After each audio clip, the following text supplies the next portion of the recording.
Dan this moral dikristalkan jadi ajaran agama gitu. Agama Yahudi, Islam, dan Nasrani pada waktu itu.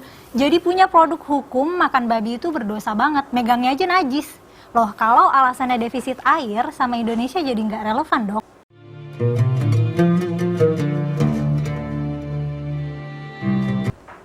Assalamualaikum warahmatullahi wabarakatuh. Jumpa lagi dengan saya Sukmahadi Al-Mandari. Ikhwafillah, saya ucapkan terima kasih banyak kepada seluruh subscriber. Dan untuk sahabat dakwah yang baru bergabung, jangan lupa tekan tombol like, share, dan subscribe agar selalu mendapatkan konten dakwah terbaru dari kami. Ikhwafillah, kita akan melanjutkan konten dakwah. Kali ini ada seorang wanita, saya sih nggak tahu ini agamanya apa, tapi sepertinya non muslim ya. Ada sepertinya non muslim. Dia mencoba menjelaskan tentang hukum memakan babi. Dalam hukum memakan babi, namun bukan menjelaskan tentang hukum babi secara apakah itu haram atau halal, malah dia memblunder. Dia katanya kenapa di Timur Tengah itu babi menjadi haram karena di sana airnya sedikit, sedangkan di Indonesia itu airnya banyak. Jadi boleh katanya makan babi dan sebagainya. Jadi sangat-sangat blunder orang ini. Baik, kita simak sama-sama, tonton sampai habis. Nanti di akhir saya akan komentari ya. Baik. Alasan babi itu haram bukan karena kotor, bukan karena bawa penyakit, tapi karena jadi gini ceritanya. Di Timur Tengah sana kan tandus dan gersang ya, wilayah yang kering sehingga air tuh jadi komoditi yang langka dan berharga. Nah, sebagai hewan ternak, babi itu mengkonsumsi air lebih banyak dari manusia. Nah, ini kenapa beternak babi dan mengkonsumsi babi jadi perilaku yang gak etis. Udah tahu air langka, ini malah melihara babi, bikin manusia dan babi rebutan sumber daya air. Kayak, ente kok melihara babi ya, akhi? Kita di sini semua susah air, ente malah melihara babi. Kamu ini berdosa banget, gitu lah, kira-kira mungkin gitu ya. Dan this moral dikristalkan jadi ajaran agama gitu. Agama Yahudi, Islam, dan Nasrani pada waktu itu. Jadi punya produk hukum makan babi itu berdosa banget, megangnya aja najis. Loh, kalau alasannya defisit air sama Indonesia jadi nggak relevan dong. Kita kan punya banyak air. Kita punya banyak wilayah perairan. Pakai sering banjir segala pula. Nah, apa karena hukum gak boleh makan babi ini sudah dibakukan di kitab suci, itu berarti hukumnya mesti berlaku selamanya bagaimanapun konteksnya dan dimanapun kita berada. Di episode kali ini aku mau bahas suatu hewan anti label halal nih. Karena kalau ada suatu makanan yang ada kandungan hewan ini sedikit aja, sedikit apapun, pasti gak akan tembus dapat label halal. Saking haramnya ini hewan, kalau kita kesel tuh kita nyebut tuh nama hewan itu, babi gitu. Kenapa nggak boleh makan babi? Biasanya kalau ada pertanyaan nih, kenapa sih nggak boleh makan babi? Kenapa sih babi haram? Biasanya kita dikasih penjelasan itu dengan alasan kesehatan. Oh, soalnya babi itu kotor, bawa penyakit, soalnya ada cacing-cacing gitu. Sebelum Renaissance, emang alasan yang populer untuk merasionalisasi keharaman babi itu dengan ngejudge kalau babi itu kotor. Kandangnya kotor, terus makannya juga makan kotoran. Nah, the thing is, babi doang nih yang dijudge kayak gini. Sapi, kambing, ayam, kalau lapar juga kan makan kotoran. Kebersihan kandang ya tergantung peternaknya lah ya, rajin bebersih nggak. Terus lele juga kan terkenal suka makan kotoran ya. Tapi kekotoran hewan-hewan lain selain babi ini nggak bikin mereka dijudge haram dan najis. Terus serangga itu kan halal ya. Padahal kan jorok juga gitu. Nah, kita diskriminatif nggak sih ini sama babi? Nah, sampai sini kita jadi mikir, loh berarti haram itu bukan karena kotor ya. Karena banyak hewan lain yang kotor, tapi halal. Pada abad 12 ada nih seorang Yahudi yang merupakan filsuf, sekaligus tabib kerajaan Maroko dan Mesir, dan dia juga seorang ahli tafsir Torah abad pertengahan. Namanya Maimonides atau nama Arabnya itu Musa bin Maimun. Dia orang pertama yang merasionalisasikan keharaman babi dengan pendekatan ilmu kesehatan. Katanya makan babi itu risiko kena penyakitnya tinggi.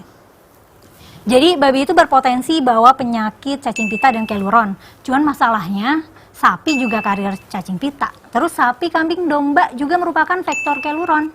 Malahan sapi, kambing, domba itu bisa bawa penyakit antraks. Antraks itu lebih berbahaya, lebih menular, dan lebih mematikan. Sementara babi nggak bawa antraks. Nah, kalau gitu risiko penyakit yang dibawa babi jadi nggak lebih bahaya dari yang dibawa sapi, kambing, domba dong. Sampai sini ternyata bukan karena penyakit juga nih. Karena ada hewan lain yang lebih berpotensi bikin kita terpapar penyakit yang lebih parah dari babi, tapi halal. Nah, terus kenapa nih? Jadi dulu tahun 7000 sampai 2000-an sebelum Masehi, beternak babi itu pernah populer banget di tanah Palestina. Praktik peternakan babi ini berdampak panjangnya itu jadi ngabis-ngabisin lahan buat beternak, ngabis-ngabisin lahan pertanian buat pakan babi, sama ngabisin suplai air. Nah, kondisi kayak gini bikin babi jadi langka karena perawatannya mahal. Jadi dulu babi tuh jadi makanan mewah dan mahal gitu karena ngerawatnya ribet. Udah gitu juga jadi rebutan resource nih sama manusia. Lama-lama makan babi mulai jadi tabu nih. Praktik peternakannya dinilai nggak etis dalam konteks lingkungan setempat, tapi demand-nya masih ada. Mungkin kalau mau dianalogin konteks sekarang nih, nggak etisnya tuh kayak gimana, mungkin kayak mengkonsumsi sup sirip hiu atau telur penyu kali ya. Udah tahu nggak baik buat lingkungan, tapi demand-nya masih ada. Nah, nggak etisnya ini dikristalin aja deh. Jadi praktik agama besar di sana saat itu ya Yahudi duluan ya, yang lebih tua agamanya, terus diikuti Nasrani dan Islam. Nah, mereka melestarikan budaya haram makan babi lewat ya diharamin aja gitu lewat hukum agama. Sebenarnya mereka lagi preserving kehidupan mereka lagi melindungi manusianya dari rebutan sumber daya sama babi nih, karena babi butuh makan dan minum banyak kan. Nah, cuman generasi-generasi selanjutnya di ratusan dan ribuan tahun kemudian, termasuk kita, udah nggak aware lagi sama alasan aslinya kenapa babi haram. Taunya ya di kitab suci dibilang begitu, dan kalau beriman ya udah tinggal taat aja sama kitab suci. Nah, munculnya budaya itu berkaitan erat sama keadaan geografis, iklim, dan lingkungan. Pola budaya kayak gini tuh istilahnya namanya environmental determinism. Jadi kayak seolah perilaku manusianya tuh di-drive oleh lingkungannya gimana supaya mereka bertahan hidup lebih baik. Dalam konteks makan babi Timur Tengah ya makan babi sekalian aja diharamin total supaya manusianya nggak perlu rebutan lahan, makanan, dan air sama babi-babinya. Nah, setelah tahu konteksnya begitu nih perihal haram makan babi, menurut kamu masih relevan nggak jadinya keharaman makan babi, atau ya kalau hukumnya sudah dibakukan kitab suci berarti harus dipraktikkan selama-lamanya? Coba tulis pendapat kamu di kolom komentar. Baik ya ikhwah, itulah syubhat yang dijelaskan oleh Sumba ini ya, yang dilontarkan Rombak ini. Kata dia kenapa babi haram di Timur Tengah, Maroko, Arab Saudi, kemudian di Mesir dan sebagainya? Karena pada zaman itu kata dia ya, kata Sumba ini, kata itu babi pada zaman Rasul pada zaman itu karena rebutan air antara manusia dengan babi dan menghabiskan lahan ya, makanya diharamkan. Dan kemudian ya kata dia ini sebenarnya syubhat sekali ya. Kenapa, dari mana rujukannya seperti itu? Padahal dalam Al-Qur'an itu, dalam syariat Islam dijelaskan bahwa ketika ada sesuatu hal yang sudah diharamkan itu ya sudah haram. Al-Qur'an sholihatun likulli zamanin wa makanin, bahwa undang-undang aturan dalam Al-Qur'an itu sholihatun likulli zamanin wa makanin, akan berlaku di seluruh tempat dan seluruh waktu, tidak ada pengecualian dan sebagainya. Baik, kita kan jawab orang ini. Kata dia tadi, kenapa babi haram? Karena pada zaman itu satu, menghabiskan lahan, kata dia tadi. Kedua, rebutan air antara manusia dan babi. Nah, pertanyaannya adalah dalam Al-Quran, ketika turun Al-Quran, keharaman babi dalam Al-Quran, ayat 173 surah Al-Baqarah, ketika ayat ini turun untuk mengharamkan babi, apakah zaman Rasul itu ada yang memelihara babi baik di Mekah maupun di Madinah? Silakan dijawab. Saya kira tidak ada pada zaman itu. Jadi ketika hukum haramnya babi turun itu, pada zaman itu belum ada babi yang dipelihara di Mekah baik di Madinah.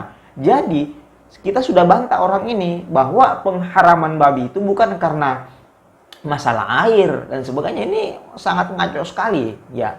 Silakan buka surah Al-Baqarah ayat 173, asbabun nuzulnya, sejarahnya. Nah, itu apakah pada zaman itu ada yang memelihara babi baik di Madinah maupun di Mekah?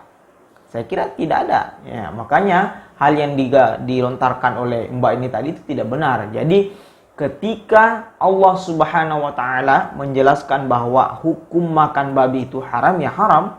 Jangan cari alasan lagi karena ngabisin lahan, karena pada zaman itu rebutan air. Nah, ini sangat ngaco sekali. Saya sih curiga bahwa orang ini murtadin ataupun orang non-muslim yang berusaha untuk menghalalkan babi di Indonesia.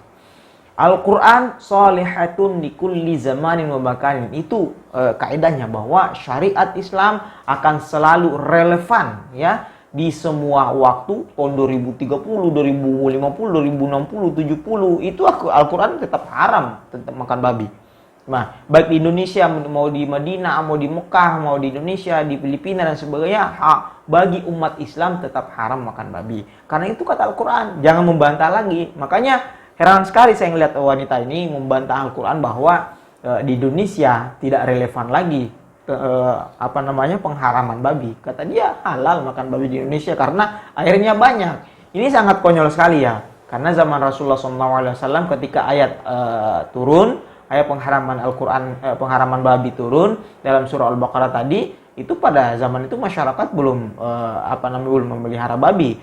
Hukumnya turun tapi bendanya belum ada, hewannya belum ada di sekitar situ. Baik, saya kira seperti itu ya. Kita sudah bantah orangnya ini. Kita akan dalam video-video selanjutnya kita akan bahas selanjutnya kenapa babi diharamkan. Baik, akhirul kalam, wabillahi taufiq wal hidayah. Assalamualaikum warahmatullahi wabarakatuh.